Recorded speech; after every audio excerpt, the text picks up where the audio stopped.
So what we've got to do is make that change in those standards. That's where the shifts happen. It doesn't happen any other place. And I'll give you a very simple example. If you want to know the difference in people's lives, it all comes down to what are the things that are musts for you versus shoulds. So let me tell you this. We said to have an extraordinary life, you got to have an extraordinary psychology, right? Extraordinary psychology means you got to live in an extraordinary state. To be in an extraordinary state, you got to condition your nervous system, your body, your physiology and focus to be at their best. Do you agree with this? Yes or no? Then to do that, though, you can do that. Why doesn't everybody? Not because you can't. We all have the ability. It's because of our standards. I remember a time early in my career, I was about 24, and I went to do a seminar in Boston. And in those days, a big seminar for me was like 125 people. And it was a 3-day seminar, and we worked around the clock, and people made such extraordinary changes in their life. And at the end of it, I was feeling so fulfilled. I was thinking, my God, I'm 24, maybe 25 at the time. And I am so happy because I have found my mission in life. I'm doing what I love. It's making a difference in people's lives. This is extraordinary. So we finished about midnight on the Sunday night. And around midnight, I'm still wound up, so I don't feel like going to bed. So I decided, okay, let me take a walk here, and I decided to go through Copley Square. If you've been through Copley Square, it's a pretty neat place. Because in Copley Square, you can look up and you can see buildings that were here before we were known as the United States, and beside them you see skyscrapers that are new. It's a pretty cool place. So I'm walking around midnight on Sunday night. There's nobody in Copley Square midnight on Sunday night. And I'm walking along, and I see this guy in the distance, and he's kind of stumbling back and forth between the gutter and the sidewalk. He's got a long trench coat on, his head's down like this. He's holding a brown bag, and I can start to smell him even before I get there, and I'm thinking, this guy is obviously drunk. And as I started to get closer, I thought, I bet he's going to beg me for some money.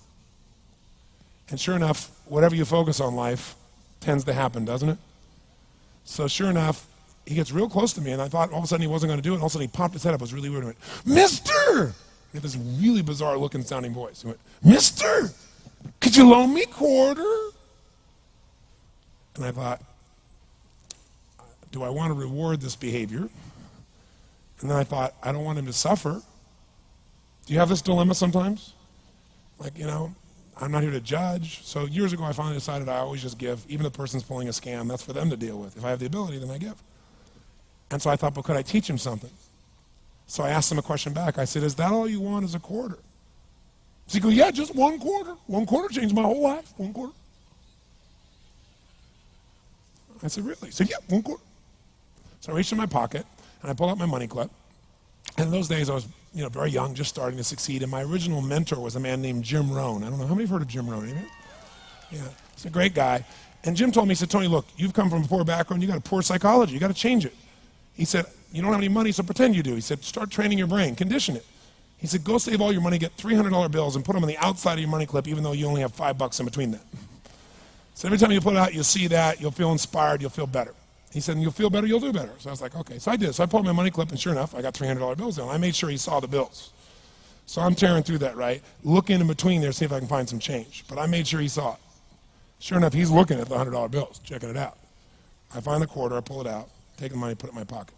I notice he's watching my hand going into the pocket. I took the quarter, and I looked at him, and I said, sir, life will pay any price you ask of it. And I gave him the quarter. And then something really interesting happened. He took the quarter. He looked at the quarter. He looked at me. He looked at my pocket. He looked back at the quarter, looked at me, looked at my pocket, looked at me again, looked at the quarter, looked at my pocket, looked back at me and said, you're weird. And then he shuffled on off like this, right? And I thought to myself, wow, what's the difference between him and me? I mean, I was 24, 25 at the time, doing what I love most, have my mission in life, and he's in his early 60s, drunk on the street begging for quarters. What's the difference? And I thought, well, maybe God's blessed me because I'm such a good person. I thought, oh, and he's such a bad person, that's such bull. And I thought, wow, maybe the answer to that question is what I just told him. Life will pay whatever price you ask of it. But you know what's interesting? You got to ask intelligently. In the Bible it says, ask and you shall what?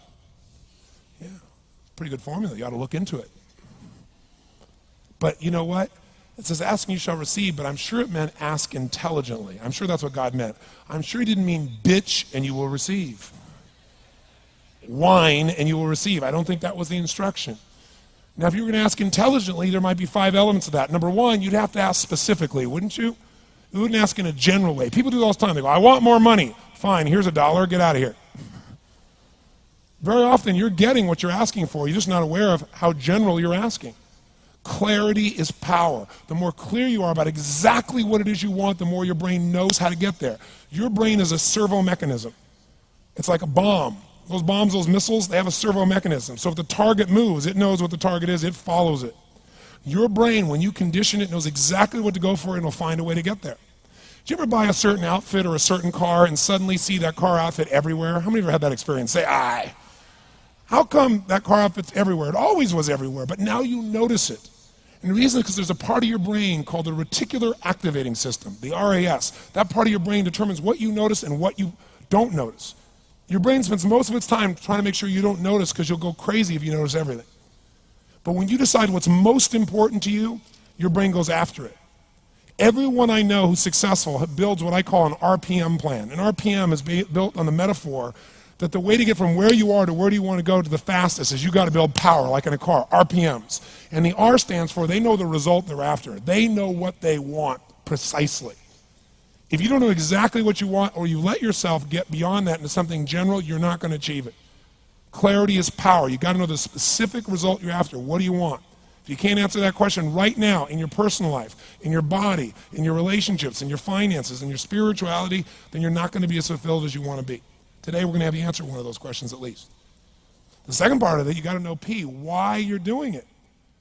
Because you know what? You may get a big goal. Somebody says, I want to make $1 billion. I want to bring peace to the earth. Why? Because as soon as you come up with a goal, all the obstacles show up. And unless you've got enough emotional drive to break through that, you're never going to discover what it really takes. So you got to get yourself past that. And the way to get past that is have enough reasons. Reasons come first, answers come second. This man did not know what he wanted. He did not have enough reasons. To ask intelligently, you got to ask specifically. To ask intelligently, you got to know why you want it, have enough drive to make it happen, enough juice to make it happen. If you don't have enough reasons, you will not make it happen. And the M is, what is your massive action plan? What is going to get you to actually fall through? Because the first plan's not going to work and the second plan's going to work, so you better have enough plans that if the first two don't work, you still got something else. Otherwise, you're going to be having excuses why it didn't work. So asking intelligently requires that. So if we're going to be extraordinary in our results, we've got to be in an extraordinary state. We've got to know what we want and we've got to go use it.